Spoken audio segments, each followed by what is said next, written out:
إن الحمد لله نحمده ونستعينه ونستغفره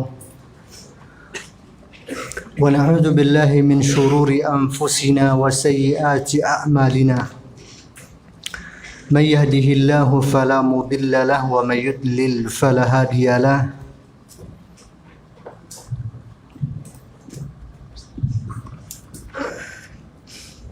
أشهد أن لا إله إلا الله وحده لا شريك له وأشهد أن محمدا عبده ورسوله صلى الله عليه وعلى آله وأصحابه ومن تبعهم بإحسان إلى يوم الدين وسلم تسليما كثيرا أما بعد. Para majelis guru yang kita muliakan dan anak-anak kami yang kami cintai karena Allah Subhanahu wa taala, alhamdulillah wa syukurillah, kembali kita lanjutkan pelajaran kita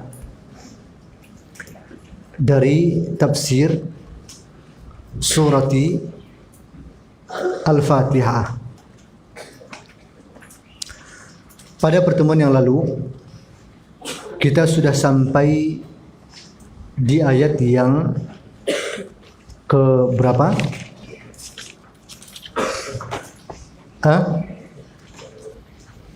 Ayat yang kedua, penjelasan tentang dua sifat Allah Subhanahu wa taala, yaitu Ar-Rahman dan Ar-Rahim. Baik, kita tidak akan ulang lagi, namun kita akan lanjutkan pelajaran kita ke ayat yang berikutnya, yaitu ayat yang ketiga, di mana Allah Azza wa Jalla mengatakan, A'udzu billahi minasyaitonir rajim, Maliki yaumiddin. Maliki yaumiddin apa artinya?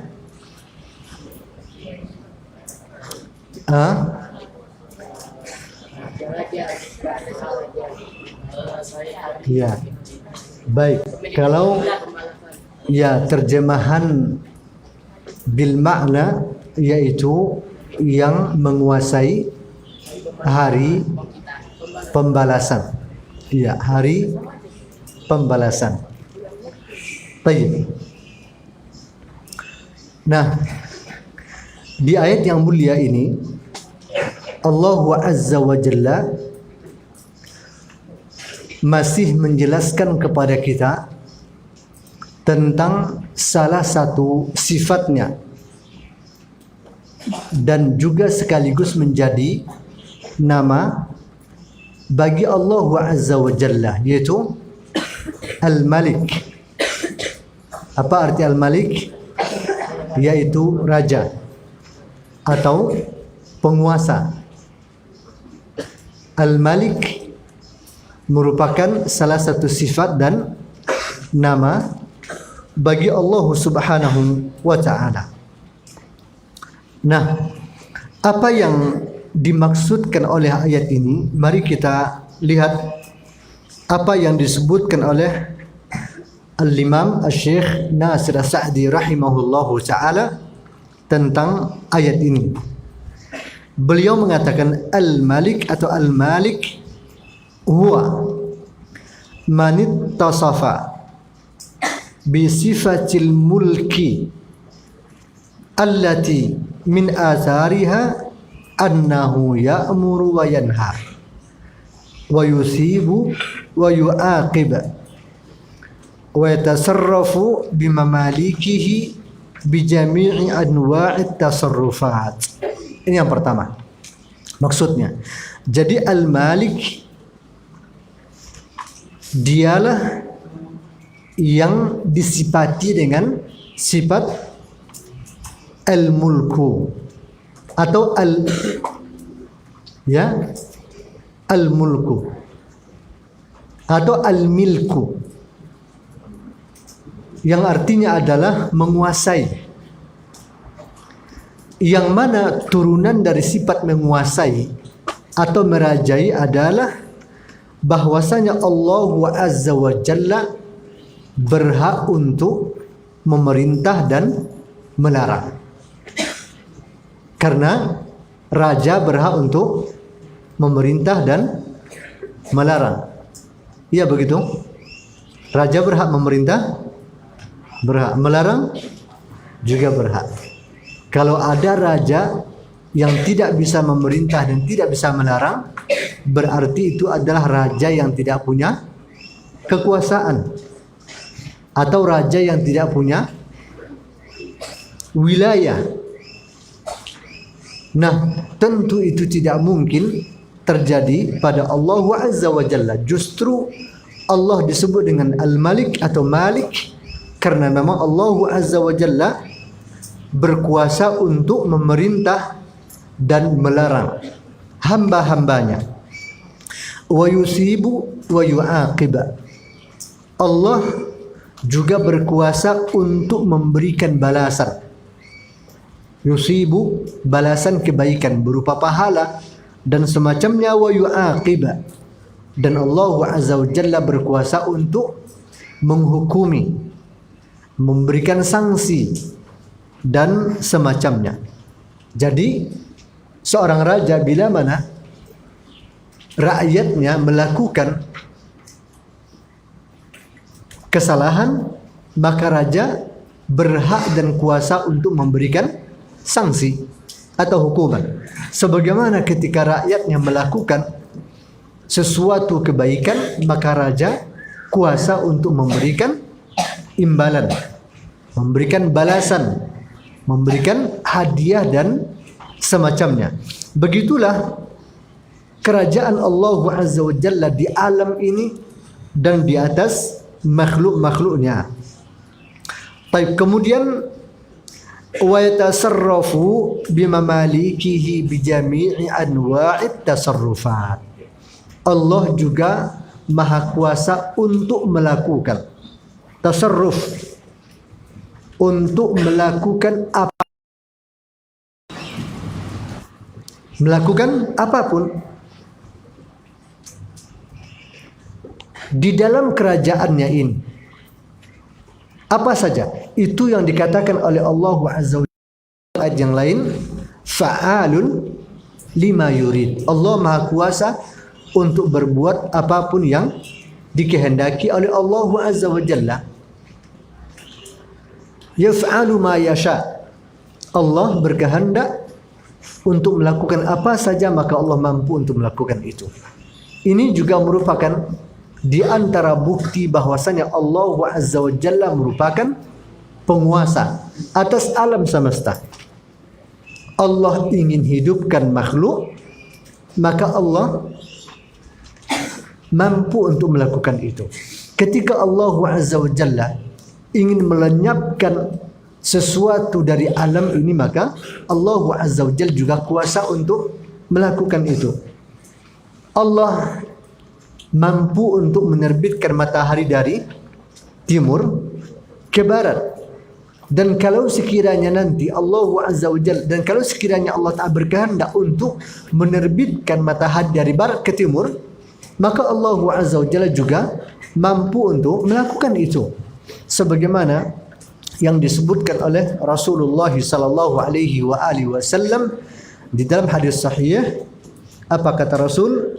Innallaha yuqbalu taubatal abdi ma lam tatul asyamsu min maghribiha. Sesungguhnya Allah Azza wa Jalla senantiasa menerima taubat seorang hamba sampai sebelum matahari terbit dari barat ke timur. Menunjukkan bahwasanya Allah Azza wa Jalla maha kuasa untuk memutarbalikkan arah terbit dan terbenamnya matahari. Kalau sekarang Allah terbitkan dari arah timur, kemudian diperjalankan ke arah barat, maka suatu ketika nanti Allah Azza wa Jalla akan putarbalikkan terbit dari barat, lalu diperjalankan ke arah timur. Tapi kalau seandainya itu terjadi, apa yang terjadi pada alam? Kiamat. Jadi tidak usah minta pembuktian sekarang. Kalau betul bisa, coba buktikan. Benar enggak Allah bisa menerbitkan matahari dari barat kemudian diperjalankan ke arah timur? Kalau ada yang minta pembuktian sekarang, maka siap-siaplah untuk kiamat. Siap-siaplah untuk kiamat. Karena itu hanya akan dilakukan Azza wa Jalla nanti ketika proses Allah Azza wa Jalla menghancurkan alam semesta ini atau yang kita sebut dengan yaumul qiyamah. Nah, begitu juga menghidupkan,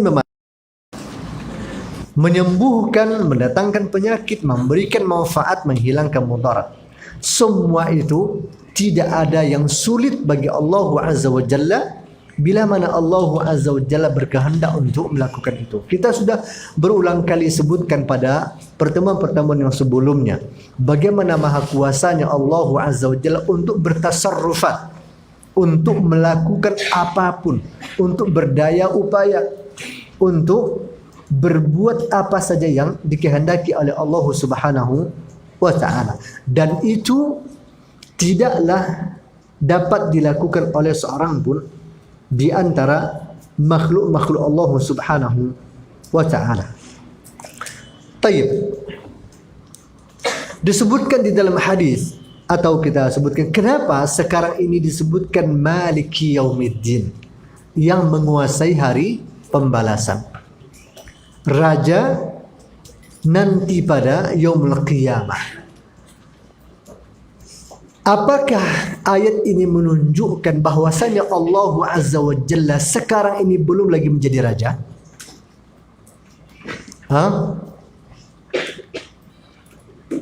Apakah artinya bahwa sekarang ini Allah Azza wa Jalla belum lagi menjadi raja? Paham maksudnya? Allah kan mengatakan Maliki Yaumiddin, yang menguasai hari pembalasan atau yang merajai hari pembalasan. Apakah sekarang Allah tidak menguasai alam, menguasai makhluk? Tentu menguasai. Karena kerajaan Allah Azza wa Jalla itu adalah qadimun bila batida, dahulu dan tidak diawali oleh ketidakadaan, dan akhirun bila intiha. Dan kekuasaan Allah Azza wa Jalla itu adalah maha akhir dan tidak akan diakhiri dengan kesudahan, tapi baqin untuk selama-lamanya. Allah itu berkuasa untuk selama-lamanya. Lalu kenapa disebut misalkan Allah Azza wa Jalla itu merajai hari pembalasan? Kenapa perlu disebut Allah Ta'ala itu adalah raja pada hari pembalasan? Nah, ada beberapa makna yang ingin ditunjukkan oleh Allah Azza wa Jalla kepada kita. Pertama sekali, kalau kita berbicara kehidupan dunia, maka ada di antara makhluk yang disebut raja, atau ada yang disebut raja selain dari Allah Azza wa Jalla. Ada yang disebut raja selain Allah Azza wa Jalla. Ada raja Saudi. Ada raja mana? Ada negeri mana lagi yang sistem kerajaan? Ya. Intinya banyak di antara raja-raja di dunia ini selain dari Allah Azza wa Jalla.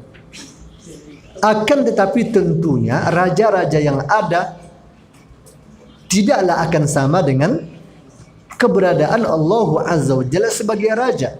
Akan tetapi ada yang disebut raja selain daripada Allah Subhanahu wa ta'ala. Nah, Allah tegaskan kepada kita bahawa nanti pada yaumul qiyamah, raja-raja yang sekarang di dunia ini tidak lagi akan disebut raja pada yaumul qiyamah. Bahawa raja-raja di dunia, sekalipun mereka punya sedikit kekuasaan, sedikit wilayah, sedikit otoritas dan semacamnya, dan itu semua akan hilang total pada yaumul qiyamah, karena yang raja sesungguhnya dialah Allah Azza wa Jalla. Dan ketunggalan Allah Azza wa Jalla dalam raja, baik sebutan begitu juga kekuasaan, itu nanti pada yaumul qiyamah. Kalau di dunia Allah pinjamkan kata itu untuk selain Allah Azza wa Jalla, maka nanti pada yaumul qiyamah, ya, nanti pada yaumul qiyamah, ketika Allah Azza wa Jalla menggulung bumi dan menggulung langit dengan tangannya, apa kata Allah Subhanahu wa taala pada waktu itu? Disebutkan di dalam hadis sahih yang diriwayatkan oleh Imam Bukhari dan Muslim dari Abu Hurairah radhiyallahu taala anhu, Rasul mengatakan, yaqbidullahu al-arda wa yatwis samaa biyamini. Ketika nanti pada yaumul qiyamah Allah menggenggam bumi dan menggulung langit dengan tangan kanannya. Lalu Allah Ta'ala mengatakan, summa yaqulu anal malik, anal malik, sayalah raja, kata Allah Ta'ala, sayalah raja yang sesungguhnya, sayalah raja di raja. Aina mulukul ardi, mana penguasa-penguasa bumi, mana raja-raja yang dahulu mendeklarasikan dirinya sebagai raja di dunia? Mana dia? Ainal jabbarun, mana orang-orang yang membesarkan dirinya, yang membanggakan dirinya? Ainal mutakabbirun. Ditantang oleh Allah Azza wa Jalla, terutama raja-raja yang zalim ketika di dunia. Allah katakan kepada Fir'aun, hai Fir'aun, dulu kau belagak sekali di masa di dunia.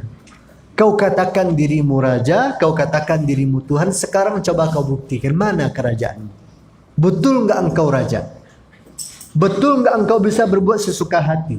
Akan ditantang oleh Allah Azza wa Jalla nanti pada yaumul qiyamah untuk menjelaskan kepada manusia bahawa raja yang sesungguhnya hanyalah Allah Azza wa Jalla. Sekalipun ada sebutan raja untuk selain Allah Azza wa Jalla di dunia, itu hanyalah pinjaman istilah saja. Bukan bermaksud mereka adalah raja yang sesungguhnya. Sebagaimana halnya pencipta, kata pencipta terkadang juga dipinjamkan kata itu untuk selain Allah Azza wa Jalla ketika di dunia. Akan tetapi pada hakikatnya pencipta yang sesungguhnya siapa? Allah Azza wa Jalla. Tapi di dunia terkadang ada orang yang disebut dengan pencipta. Pencipta kapal terbang, pencipta listrik misalkan, pencipta lagu, malah pencipta lagu dan semacamnya. Nah, juga disebut dengan kata pencipta. Itu hanya istilah yang dipinjamkan untuk orang-orang yang memang memulai sesuatu sebelumnya yang tidak ada. Namun pada hakikatnya pencipta yang sesungguhnya dia hanyalah Allah Subhanahu wa ta'ala. Maka nanti akan ditunjukkan oleh Allah Azza wa Jalla dan akan dipanggil oleh Allah, ainal muluk, ainal jabbarun, ainal mutakabbirun. Maka pada waktu itu tidak ada seorang pun yang mampu untuk berkata, ya Allah saya raja nih. Enggak ada. Tidak ada. Bahkan di akhir surat An-Naba Allah Azza wa Jalla katakan, apa kata Allah? Di akhir surah An-Naba, wa jaa rabbuka wal malaku saffan saffa. Afwan, sebelumnya bukan surah An-Naba.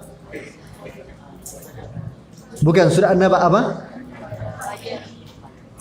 Bukan, di akhir surah An-Naba apa bunyinya? Ya la yatakallamuna illa man azina lahu rahmanu wa qala sawaba.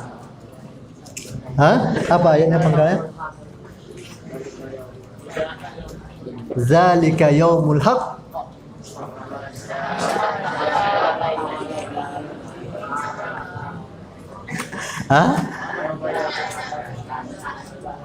Ya. Allah katakan la yatakallamuna illa man azina lahu rahman wa qala sawaba. Jadi tidak ada seorang pun yang mampu untuk berbicara pada waktu itu kecuali orang-orang yang memang diizinkan oleh Allah Subhanahu wa ta'ala. Nah, ini juga menunjukkan bahwasanya raja yang sesungguhnya dialah Allah Azza wa Jalla. Di dalam Al-Quranul Karim Allah katakan limanil mulkul yaum. Siapakah yang menjadi raja di hari ini? Milik siapakah kerajaan di hari ini? Lillahil wahidul qahhar. Hanya milik Allah Azza wa Jalla satu-satunya. Allah yang maha kuasa dan maha mengalahkan. Maka oleh kerana itulah Allah Azza wa Jalla di ayat ini kerajaan Allah Azza wa Jalla secara khusus pada yaumul qiyamah untuk menunjukkan kepada para makhluk bahawa sesungguhnya tidak ada raja, tidak ada kekuasaan kecuali milik Allah Azza wa Jalla. Di surat Ali Imran Allah Ta'ala mengatakan wa tu'izzu man tasha wa tuzillu man tasha biyadikal khair innaka ala kulli syai'in qadir. Tu'til mulka man tasha. Engkau berikan kerajaan kepada siapa yang engkau kehendaki. Engkau muliakan siapa yang engkau kehendaki. Namun Allah, engkau hinakan siapa yang engkau kehendaki. Jadi kalaupun ada kemuliaan, kerajaan, kekuasaan, itu hanyalah merupakan anugerah dari Allah. Dan raja yang sesungguhnya adalah Allah Subhanahu wa Ta'ala. Tayyib. Maliki yaumiddin, yang menguasai hari pembalasan. Nah, kata ad-din dia memiliki dua makna atau maksud. Pertama ada yang disebut dengan dinul amal. Yang kedua adalah dinul jaza wal hisab. Dinul amal adalah din yang bermakna amal, beramal. Dialah dinul Islam yang di dalamnya kita diajarkan bagaimana kita bisa menyerahkan diri sepenuhnya kepada Allah Azza wa Jalla. Kita tunduk dan patuh kepada Allah. Kita melakukan apa-apa yang diperintahkan oleh Allah Subhanahu wa Ta'ala. Sedangkan ad-din di dalam ayat ini maksudnya adalah dinul jaza wa dinul amal, yaitu din yang bermakna balasan dan hisab. Karena pada waktu itu nanti, pada yaumul qiyamah, tidak ada lagi amal, tidak lagi ada ibadah. Yang ada jaza, balasan. Beramal di dunia, berbuat di dunia. Sedangkan di akhirat adalah tempat kita menerima hasil dan buah apa yang kita kerjakan ketika di dunia. Jadi ad-din di sini bukanlah din yang berarti agama yang dengannya kita menghambakan diri kepada Allah, tidak. Akan tapi din di sini adalah hari di mana kita akan menerima balasan dan buah dari apa yang kita perbuat semasa di dunia. Tayyib. Anak-anak kami yang kami cintai karena Allah Subhanahu wa Ta'ala. Jadi kata Syekh Nasr Sa'di rahimahullah tadi kepada kita di ayat ini, bahwasanya Allah Azza wa Jalla ya dialah raja yang memerintah, yang melarang, yang memberikan balasan dan yang memberikan hukuman, yang bisa berbuat apapun yang diinginkan oleh Allah Subhanahu wa Ta'ala. Wa adafal maliku atau wa adafal malika li yaumiddin wa huwa yaumul qiyamah yauma yudanun nasu fihi bi a'malihim khairuha wa syarruha. Jadi disandarkan kata al-malik itu kepada ad-din, hari pembalasan, karena disitulah nanti Allah Azza wa Jalla akan memberikan balasan semua yang diperbuat oleh manusia ketika di dunia, baik yang berbentuk kebaikan begitu juga yang berbentuk keburukan. Allah Ta'ala katakan faman ya'mal mithqala dzarratin khairan yara wa man ya'mal mithqala dzarratin syarran yara. Baik dan buruk yang kita kerjakan di dunia ini pasti akan diberikan balasannya nanti oleh Allah Subhanahu wa Ta'ala. Taib. Kemudian kata beliau, li'anna fi zalikal yaum yazharu lil khalqi tamamu zuhuri kamalu mulkihi wa adlihi wa hikmatihi wa inqita'u amlakil khalaiqi hatta innahu yastawi fi zalikal yaum al muluku wal ri'aya wal abidu wal ahraru kulluhum muz'inuna li'azamatihi khadi'una li'izzatihi muntaziruna li mujazatihi rajuna thawabahu wa khaifuna min iqabihi falizalika khassahu bizzikr wa illa fahuwa al-maliku liyaumiddin wa li ghairihi minal ayyam. Jadi kata beliau, sehingga dengan begitu, dengan Allah tunjukkan keadaan diri dan zatnya sebagai raja, sehingga betul-betul tampak dengan jelas oleh makhluk ini akan kesempurnaan kerajaan dan keadilan serta hikmah dari semua perbuatan dan keputusan Allah Subhanahu wa taala. Dan sehingga akan terputuslah kerajaan-kerajaan para makhluk yang dulu sempat mereka miliki ketika di dunia. Enggak ada lagi, terputus, hancur sudah. Sehingga nanti akan sama derajat dan kedudukan pada hari itu antara rakyat dengan raja, antara hamba sahaya dengan orang-orang merdeka, karena semuanya akan tunduk kepada keagungan Allah Subhanahu wa taala. Semuanya menunggu akan keputusan dan balasan dari Allah Subhanahu wa taala. Semua makhluk pada waktu itu sangat mengharapkan pahala Allah Azza wa Jalla dan sangat khawatir akan hukuman dan siksaan Allah Subhanahu wa taala. Nah, oleh karena itulah Allah Azza wa Jalla menyebutkan kerajaan itu secara khusus pada yaumul qiyamah. Karena disitulah nanti akan tampak, terutama oleh para raja, oleh orang-orang yang menyombongkan diri, orang-orang yang mempongakan dirinya di dunia, ternyata semua itu tidak ada apa-apanya di hadapan Allah Subhanahu wa taala. Nah, dan dikabarkan kepada kita sekarang untuk apa? Agar kalau kita diberi sedikit kekuasaan, agar kita tidak sombong, karena itu hanyalah titipan Allah. Kalau kita diberi pangkat dan jabatan, bukan untuk berlaku lalim, bukan untuk berlaku zalim, bukan untuk berbuat suka-suka. Tidak. Karena itu semua tidak ada gunanya nanti kalau kita sudah kembali kepada Allah Subhanahu wa taala. Sekarang bolehlah ada presiden, ada gubernur, ada menteri, tapi nanti pada yaumul qiyamah sama saja.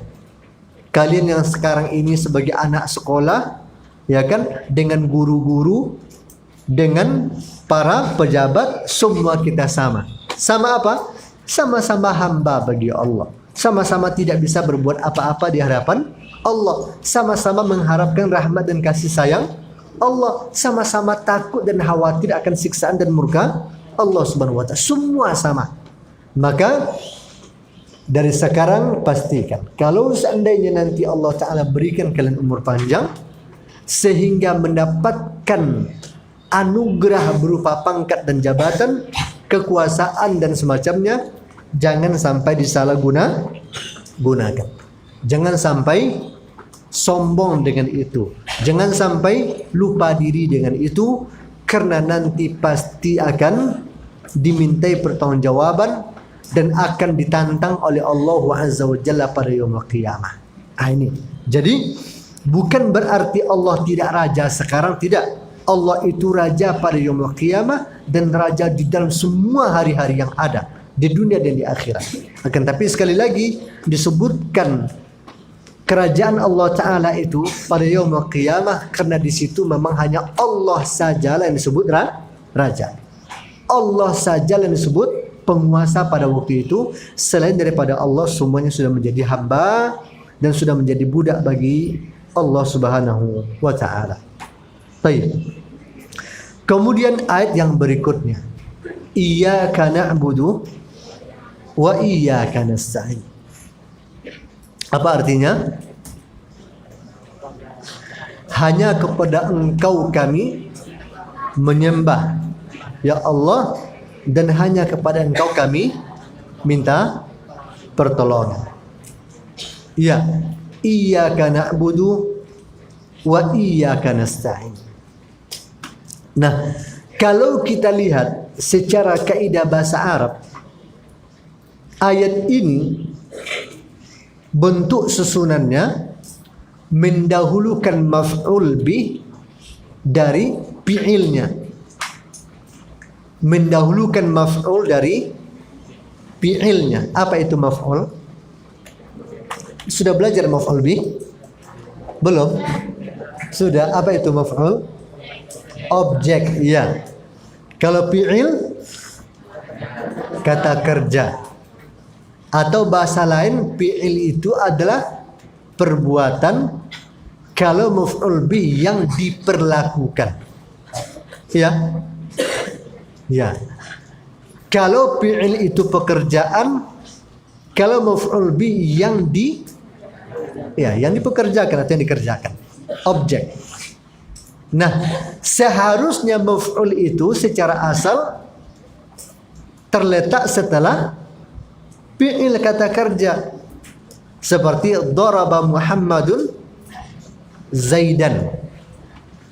Ya kan? Telah memukul akan Muhammad akan Zaidan. Itu terjemahan dulu waktu kami belajar bahasa Arab. Telah memukul akan Muhammad, telah memukul Muhammad akan Zaidan. Zaidan adalah maf'ulnya. Ya, Muhammad adalah fa'ilnya.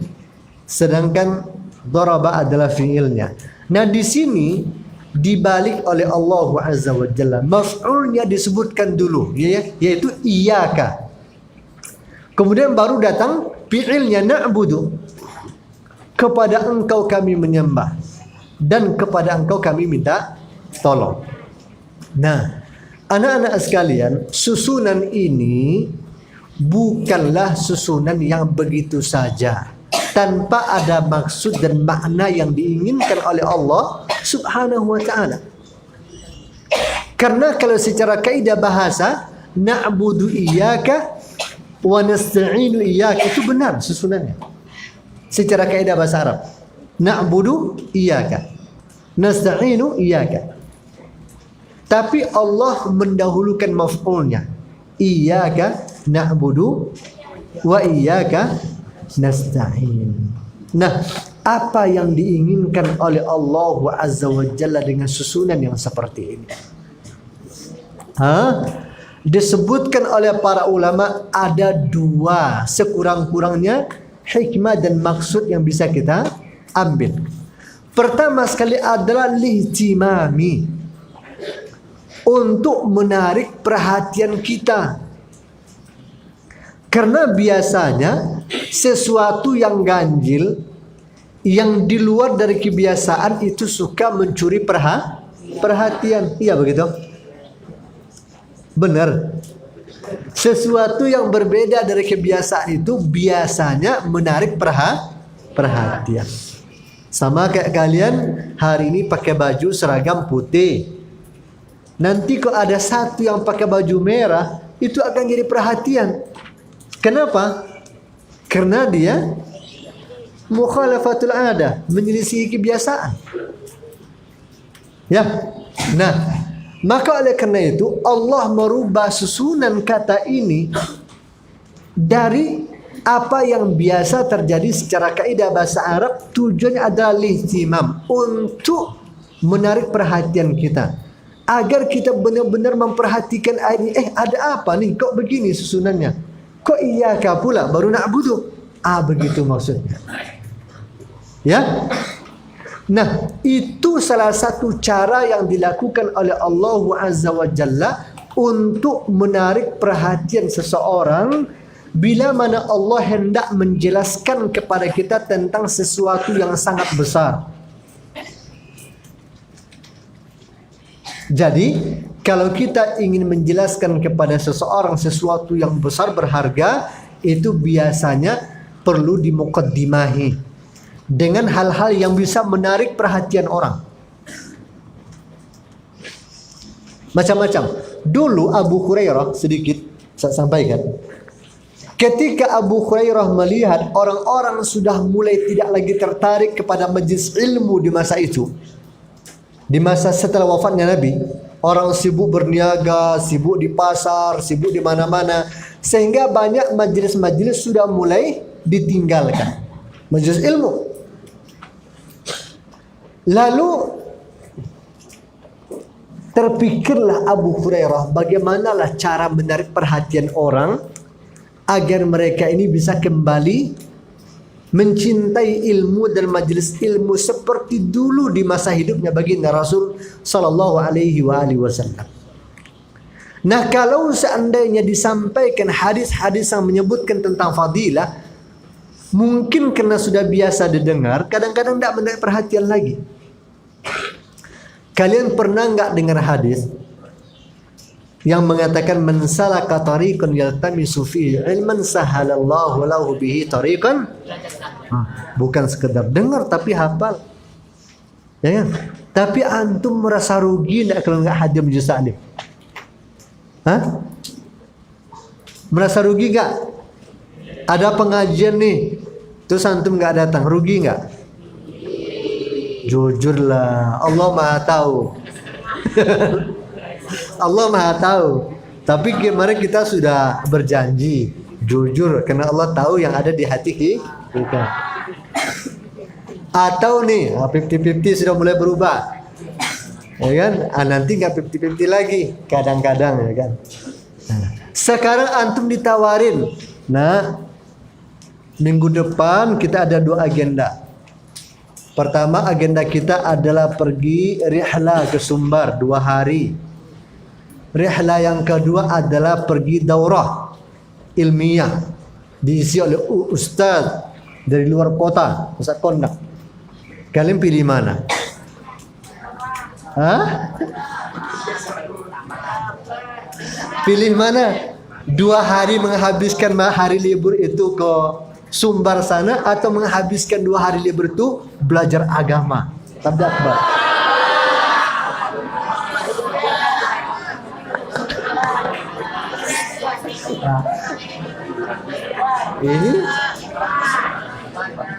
Ini sudah tidak 50-50 lagi nih.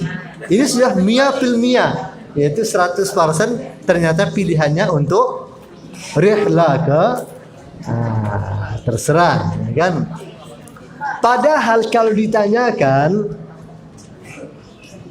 ditanyakan ada nggak kalian yang tidak butuh masuk surga?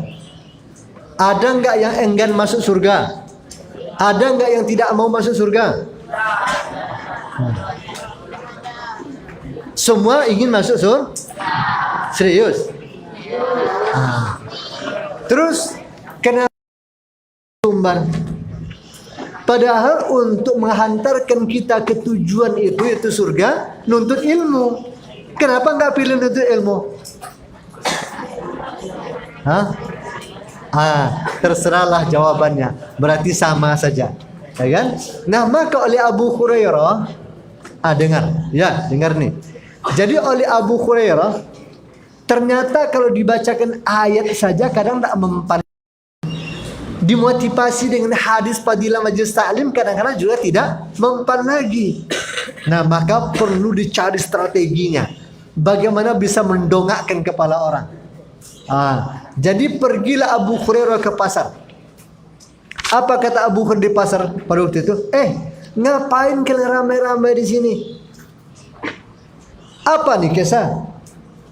Padahal di Masjid Nabawi sedang dibagi-bagikan warisan baginda Rasul, kata beliau. Kenapa kalian masih di pasar?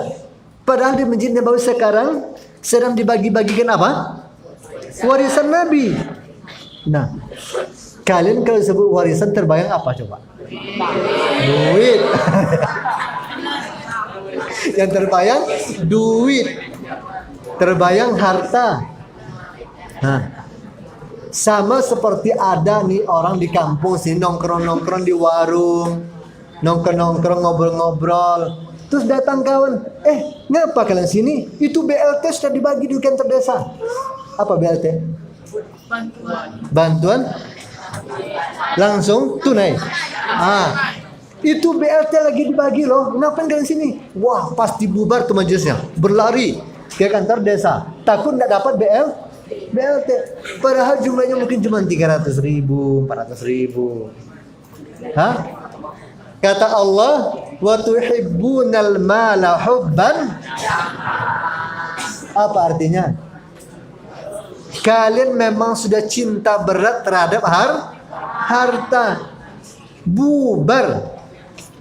Jadi kata Abu Hurairah, ngapain kalian di sini rame-rame? Di Masjid Nabawi sekarang sedang dibagi-bagi warisan Nabi, kata dia. Wah, langsung bubar pasar. Lari mereka ke Masjid Nabawi. Ini takut tidak kebagian. Sampai di Masjid Nabawi ditengoklah, mana lah orang bagi-bagi BLT. Kok nggak nampak? Sepi aja. Yang tampak tiang-tiang Masjid Nabawi seperti biasa. Adalah di pojok sana satu orang guru ngajar beberapa murid. Di tiang sana ada pula satu orang syekh ngajarkan. Ada pula duduk beberapa orang di sana. Ditengok-tengok panjang leher mereka, nengok-nengok. Tidak nampak-nampak ada orang rame-rame bagi-bagi warisan. Wah, ini nggak benar. Kita ini ditipu ini. Akhirnya mereka balik lagi ke pasar. Abu Hurairah, di mana ada orang bagi-bagi harta warisan? Ya kan? Kata Abu, di Masjid Nabawi. Enggak ada, kata mereka. Kami sudah ke sana, enggak ada. Wah, tengoklah dulu baik-baik, kata Abu Hurairah. Dah kami tengok dah, enggak ada. Yang ada tiang-tiang, terus ada satu-satu, ada satu syekh ngajar orang-orang. Itu yang ada, enggak ada orang bagi-bagi harta. Apa kata Abu Hurairah? Wahai kawan-kawan, kata dia, apakah kalian lupa? Bukankah Rasul sallallahu alaihi wasallam mengatakan, al-ulama warasatu al-anbiya wa innal anbiya'a lam warasu dinaran wa dirhama walakin warasu ilman.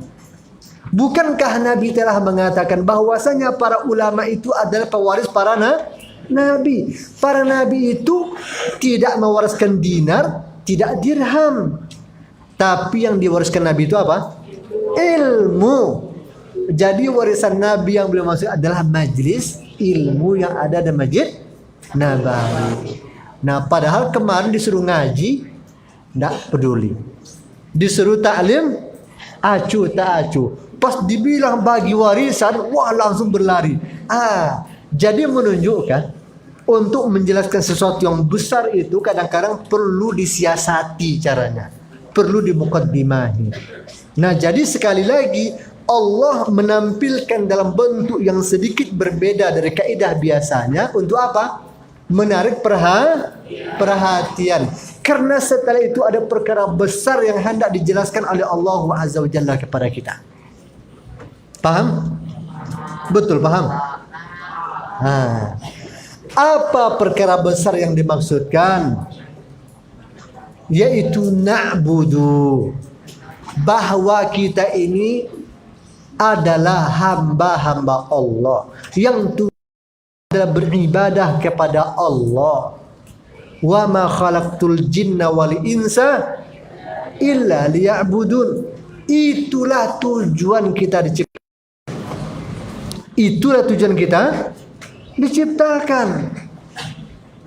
Itulah tujuan besar dalam hidup kita. Itulah target dalam hidup kita. Apa itu? Menghambakan diri kepada Allah. Nah, ini yang pertama. Agar kita bisa kembali konsentrasi kepada tujuan di mana kita diciptakan oleh Allah Subhanahu wa taala untuk menjadi hamba-hamba bagi Allah. Itu makna yang pertama. Makna yang kedua adalah lil hasar. Apa hasar? Hasar itu adalah pembatasan. Pembatasan. Apa yang dibatasi? Yaitu ketuhanan, keilahan itu hanya milik Allah. Tidak ada yang layak dipertuhankan selain Allah. Tidak ada yang berhak disembah kecuali hanya Allah. Sehingga dengan mengatakan iyyaka na'budu wa iyyaka nasta'in, maknanya adalah la na'budu illa iyyaka. Kami tidak akan pernah beribadah ya Allah kecuali hanya kepada Engkau saja. Kita batasi ketuhanan itu hanya pada Allah saja. Selain daripada Allah enggak ada. Sebagaimana dikatakan oleh Allah Azza wa Jalla, "Dzalika bi anna Allah huwal haq wa anna ma yad'una min dunihi al-batil wa huwal aliyyul kabir." Yang demikian itulah Allah yang sesungguhnya. Adapun segala sesuatu yang diseru, yang diibadati selain daripada Allah, semua itu adalah ibadah-ibadah yang batil. Semua itu adalah Tuhan-Tuhan yang batil. Yang benar hanyalah Allah saja. Itu makna pembatasan. Namun secara kenyataan banyak yang dipertuhankan oleh manusia selain daripada Allah Ta'ala.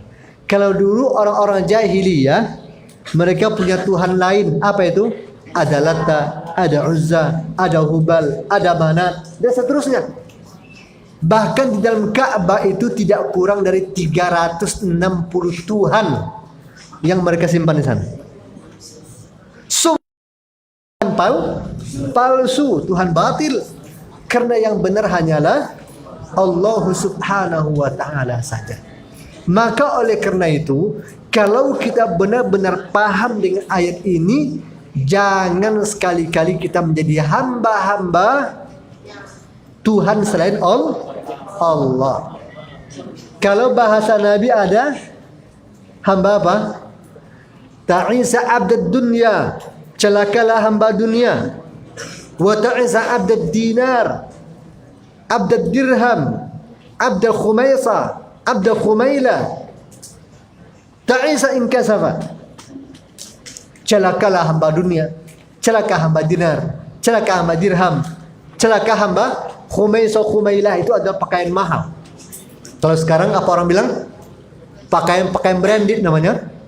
Oh, ada orang yang mati-matian kerja siang malam, banting tulang peras keringat hanya untuk beli handphone iPhone 13. Dia sudah menghambakan, memperbudak dirinya hanya untuk mendapatkan apa? iPhone. Ada di sini. Terserah. Saya sudah dapat surat ini, surat teguran. Ya. Jadi kembali kepada topik kita. Nah, susunan ayat ini mendahulukan maf'ul bih sebelum kata kerja. Sekurang-kurangnya ada dua faedah yang ingin ditunjukkan oleh Allah Azza wa Jalla kepada kita. Pertama sekali, untuk memokuskan kembali perhatian kita kepada tujuan hidup kita yang sesungguhnya. Itu apa? Menghambakan diri kepada Allah, beribadah kepada Allah.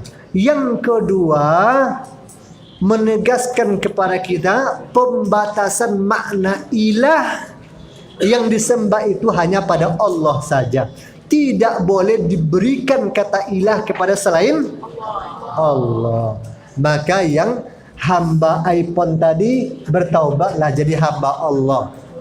Ya, yang hamba baju mahal, bertaubatlah sekarang jadi hamba Allah. Agar kita tidak menjadi hamba-hamba yang dimurkai oleh Allah Subhanahu wa Ta'ala. Nah, itulah yang dimaksud.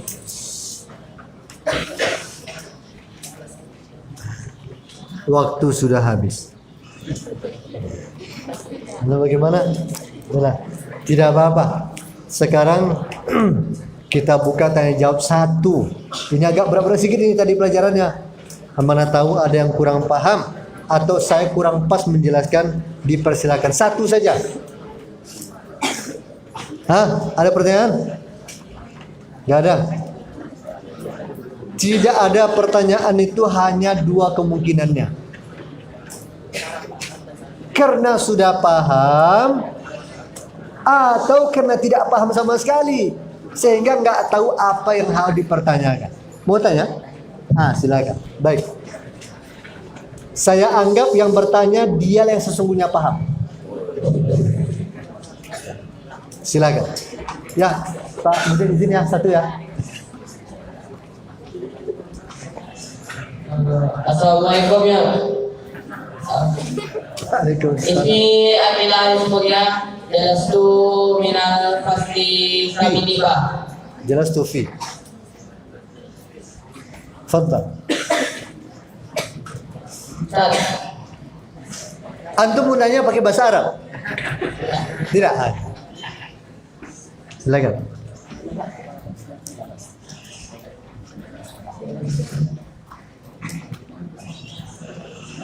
Ustaz, Silakan. Lupa.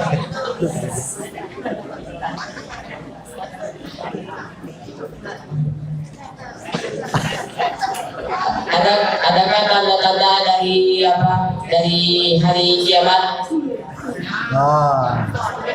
Masya Allah. Assalamualaikum warahmatullahi wabarakatuh. Waalaikumsalam warahmatullahi wabarakatuh. Tayyib. Ya, ini pertanyaannya bagus.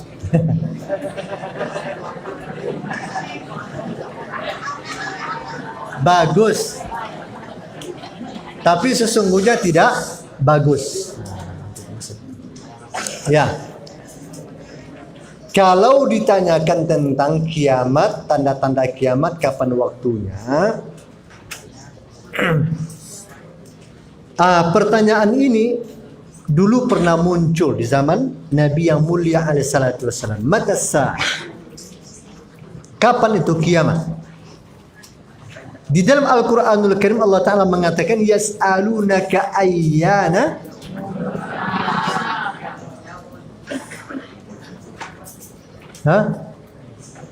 yas'alunaka ayyana mursaha.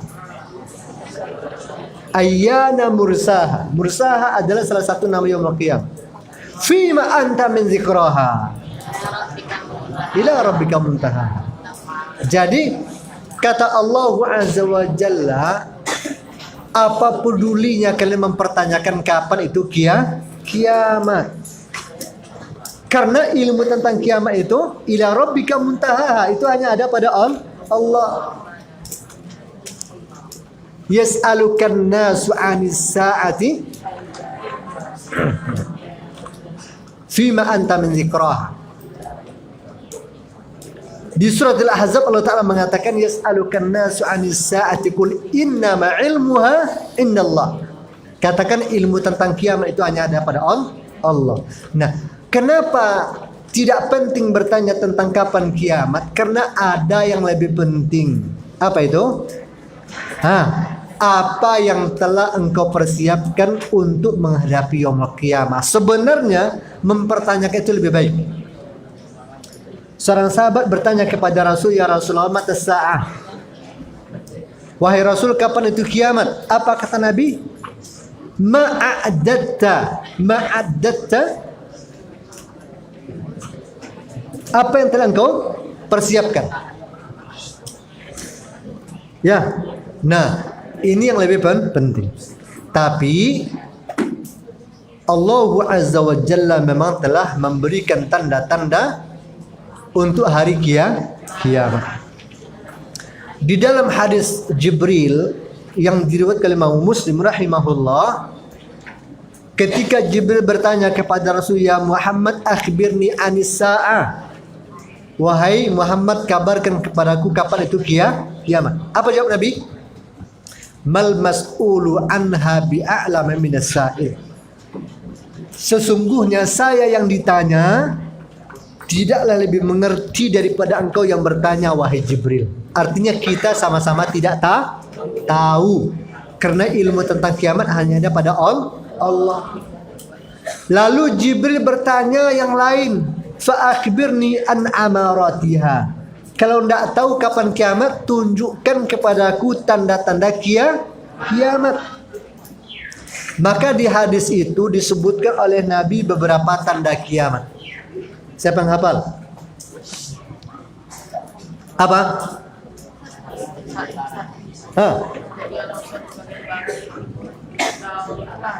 Ya? Tidak. Ya itu benar. Tapi yang saya tanya di dalam hadis tadi.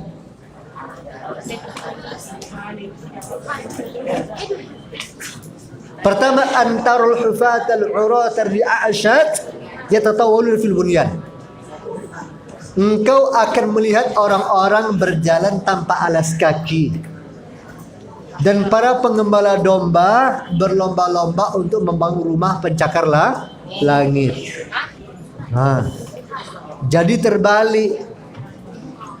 Satu sisi kemakmuran itu kita syukuri, tapi satu sisi kita khawatir jangan-jangan itu adalah tanda-tanda kiamat. Karena di antara tanda kiamat itu orang-orang kampungan yang dulu hanya taunya gembala kambing, sekarang mereka sudah membangun rumah. Saya kalau pulang kampung kadang-kadang mikir, di kampung tuh orang mobilnya sudah Pajero, sudah Fortuner, rumahnya luar biasa. Ini apa termasuk tanda-tanda kiamat? Kemakmuran sudah masuk ke daerah-daerah yang dulu mereka tidak mengerti apa-apa. Ya, satu sisi begitu. Kemudian apa lagi? Wa antalidal amatu rabbataha, yaitu banyaknya budak-budak melahirkan tuannya. Apa artinya? Ada beberapa penafsiran para ulama, yaitu nanti akan terjadi penaklukan besar-besaran di akhir zaman, sehingga banyak di antara budak-budak melahirkan majikannya. Apa tuh contohnya? Budak-budak melahirkan majikannya. Apa tuh maksudnya? Ya, di antaranya ya akan banyaknya kedurhakaan anak pada orang tua, sehingga mereka memperlakukan orang tuanya seperti budak dan dia seperti raja. Ada sekarang anak begitu?